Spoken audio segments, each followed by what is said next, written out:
Hey, it's April 17th, 2023, and in addition to it being my mom's birthday today, it's time to take a look at what's up in real estate, where we take a deeper dive into the numbers that push what you actually experience at open houses and on Zillow on a daily basis. The headline news this week is that big decreases in the Consumer Price Index and the Producer Price Index, CPI and PPI, in March were encouraging signs that inflation and mortgage rates should keep moving lower. At the national level, underlying home demand remains very strong and reasonably priced homes are selling quickly because supply remains tight. Some great news. The headline CPI, Consumer Price Index figure for March, rose just 0.1% month over month. That allowed the annualized figure to drop from 6.0 in February to 5.0 in March, and that's a big move lower in just 1 month.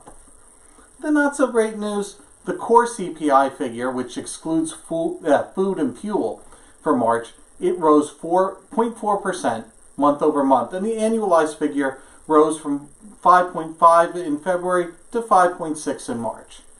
Some encouraging signs, according to the Bureau of Labor Statistics, shelter costs, up 8.2% year over year, were the dominant factor in keeping core CPI high.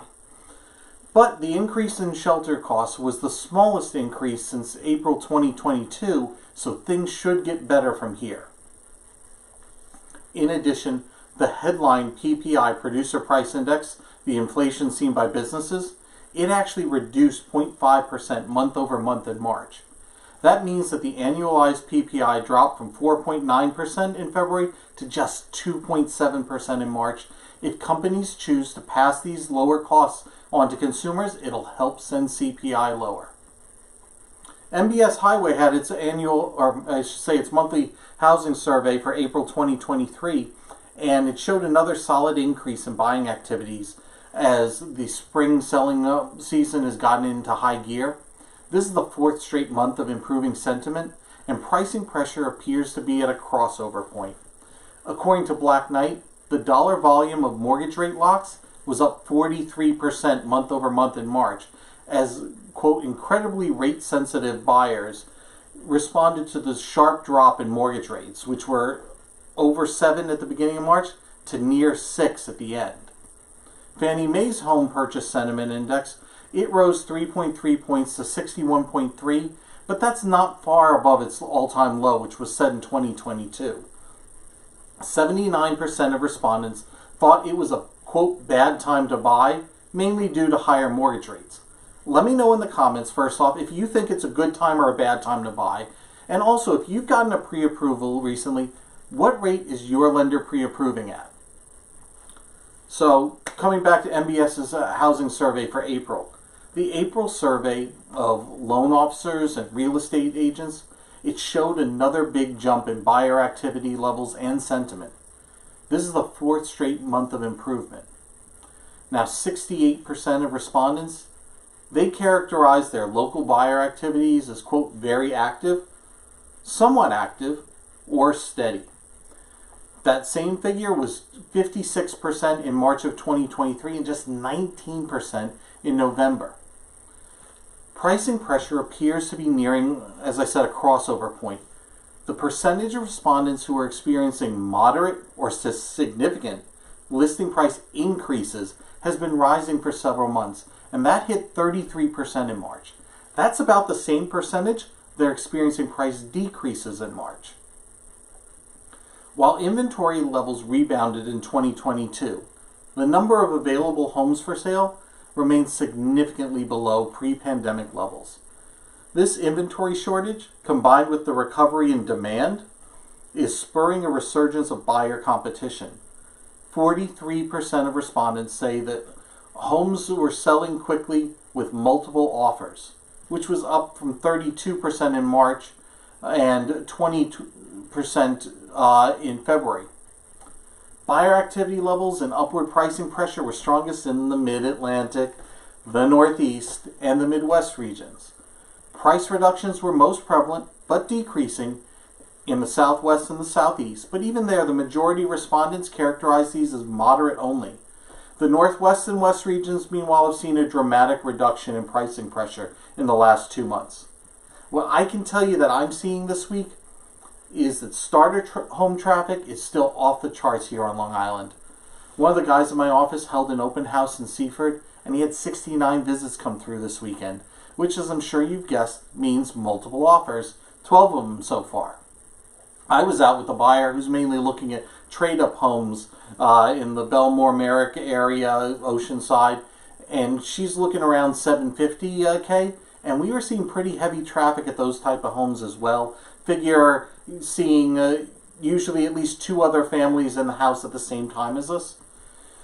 We're about a week or so past the bottom of the market inventory-wise. There's been a bit of an uptick in listings coming out of Easter, so I expect to see some lessening of pressure on first-time home buyers in terms of what's out there, but we're at about just half of what the normal inventory should be for mid-April in most South Shore towns compared to, say, 2018 and 2019, which were much more normal markets.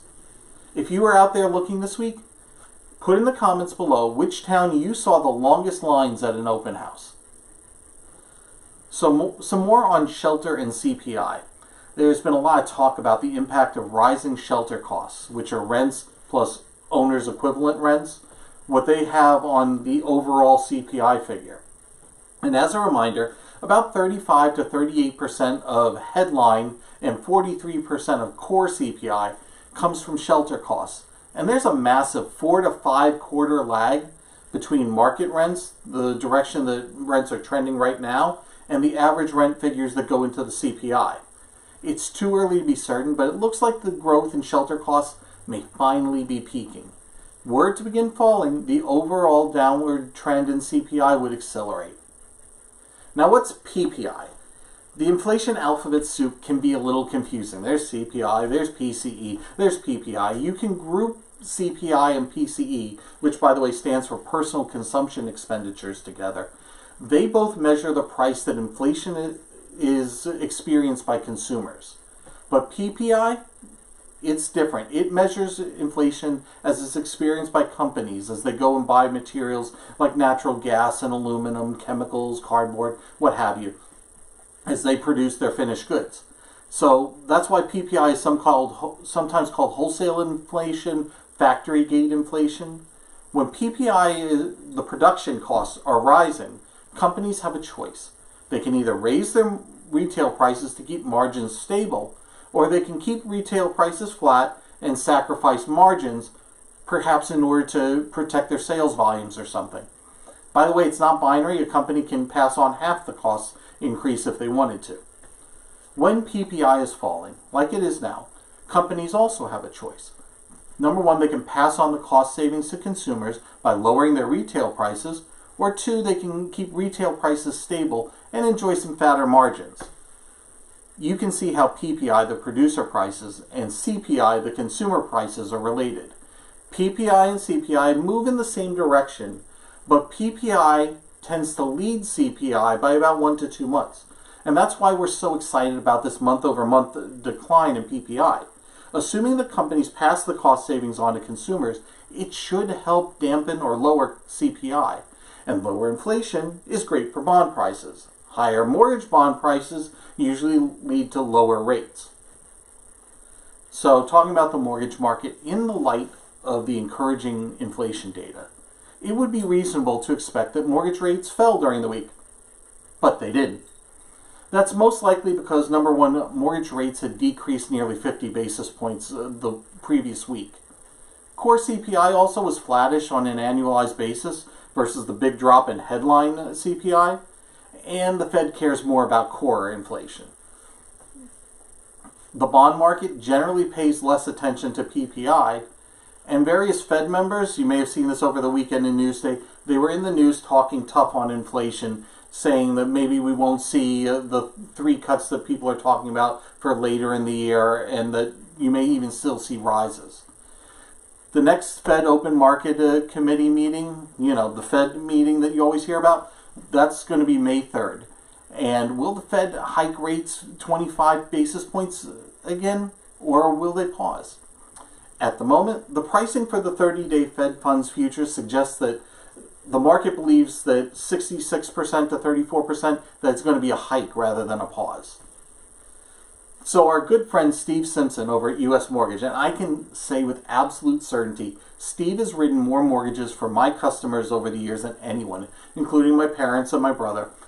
Steve sent us 5 vouchers, which you can use to get your appraisal fees reimbursed up to $595 if you have him write your mortgage. Let me know if you need one while they still last.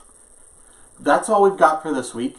If you have any additional questions, comment below or text me at 516-850-6899. We'll see you next week.